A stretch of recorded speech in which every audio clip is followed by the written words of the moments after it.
السلام علیکم ورحمۃ اللہ وبرکاتہ۔ اکثر لوگ یہ بات کہتے ہیں کہ کالا کتا شیطان ہوتا ہے، کالے کتے کو لوگ شیطان سمجھتے ہیں۔ تو کیا حقیقت میں یہ تمام کے تمام کالے کتے جو ہمیں دکھائی دیتے ہیں گلی کوچوں میں گھومتے ہوئے، ادھر ادھر دوڑتے ہوئے، یہ سب کے سب شیاطین ہیں، یا حقیقت میں یہ کتے ہیں، یا ان میں سے بعض شیطان ہیں اور بعض کتے ہیں؟ اس بات کی حقیقت کہاں تک ہے، آئیے اس کو ہم قرآن اور حدیث کی روشنی میں سمجھتے ہیں۔ اللہ کے رسول صلی اللہ علیہ وسلم نے بہت ساری احادیث میں فرمایا ہے کہ کالے کتے شیاطین ہیں، کالا کتا شیطان ہے۔ علماء کرام نے اس حدیث کے دو معانی بیان کیے ہیں۔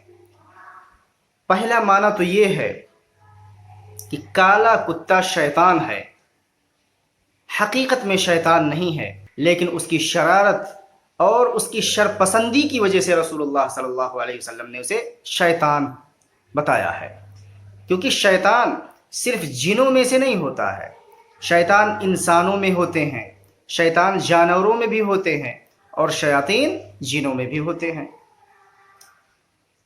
ہر وہ مخلوق جس کے اندر تمرد اور سرکشی اور ظلم اور حد سے زیادہ شرارت اگر اس کی بڑھ جائے تو اسے شیطان کہا جاتا ہے، کیونکہ وہ اس کا عمل شیطانوں جیسا ہے۔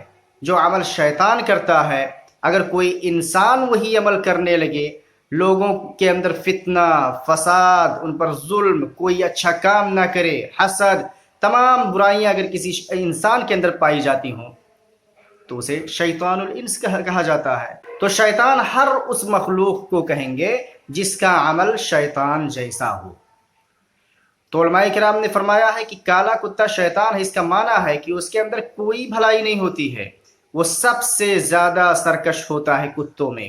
تمام کتے اچھی باتیں سیکھتے ہیں، اگر انہیں شکار کا طریقہ سکھایا جائے اور انہیں اچھی چیزیں سکھائی جائیں، انہیں جو ہے گھر کی رکھوالی اور جانوروں کی نگرانی کے لیے اگر رکھا جائے، پالا جائے تو اس میں فائدہ ہوتا ہے۔ لیکن کالے کتوں سے یہ امید نہیں کی جا سکتی ہے، کیونکہ وہ بہت زیادہ سرکش اور بہت زیادہ شر پسند ہوتے ہیں۔ لوگوں کو کاٹنا، لوگوں پہ حملہ کرنا، کسی کے جانوروں کو کھا جانا، جانوروں پر حملہ کر دینا، یہ دوسرے رنگ کے کتے کم کرتے ہیں، کالے رنگ کے کتے یہ عمل زیادہ کرتے ہیں۔ اسی لیے رسول اللہ صلی اللہ علیہ وسلم نے فرمایا کالا کتا شیطان ہے۔ اب آئیے ہم آگے بڑھتے ہیں دوسرے معنی کی طرف۔ دوسرا معنی ہے کہ کالا کتا حقیقت میں شیطان ہوتا ہے، کالا کتا حقیقت میں شیطان ہوتا ہے۔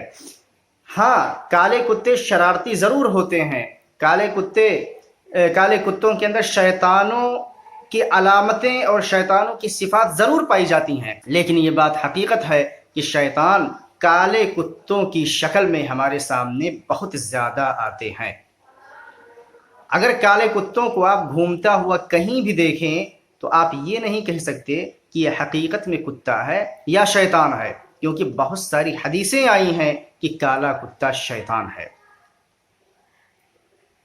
اب شیطان کالا کتا کیوں بنتا ہے، کالے کتے کی شکل میں کیوں آتا ہے؟ کیونکہ کالا رنگ اس کو زیادہ پسند ہوتا ہے۔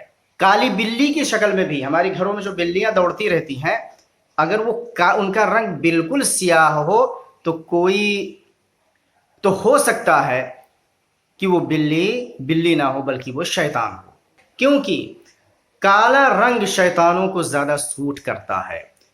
ان کو اپنے اعمال کو انجام دینے کے لیے کالی جگہ زیادہ مناسب اور ان کو سوٹ کرتی ہے، اسی لیے وہ کالے کتے کی شکل میں ہمارے سامنے زیادہ گھومتے ہیں، اور کالی بلیوں کی شکل میں بھی وہ آ سکتے ہیں۔ تو اس ویڈیو میں نے آپ کے سامنے یہ بات کلیئر کر دی کہ کالے کتے کو شیطان کیوں کہا جاتا ہے۔ دو وجہ سے، کیونکہ وہ شرارتی اور شرپسند ہوتا ہے، اس کی تمام صفات شیطان سے ملتی جلتی ہیں، اور دوسری وجہ کہ کالے کتوں کی شکل میں حقیقت میں شیاطین ہمارے سامنے آتے ہیں، جنہیں ہم کالا کتا سمجھتے ہیں، لیکن وہ کتے نہیں ہوتے بلکہ وہ شیاطین ہوتے ہیں۔ اللہ رب العالمین سے دعا ہے کہ اللہ تعالی ہمیں کتاب و سنت کو سمجھنے کی توفیق دے۔ والسلام علیکم ورحمۃ اللہ وبرکاتہ۔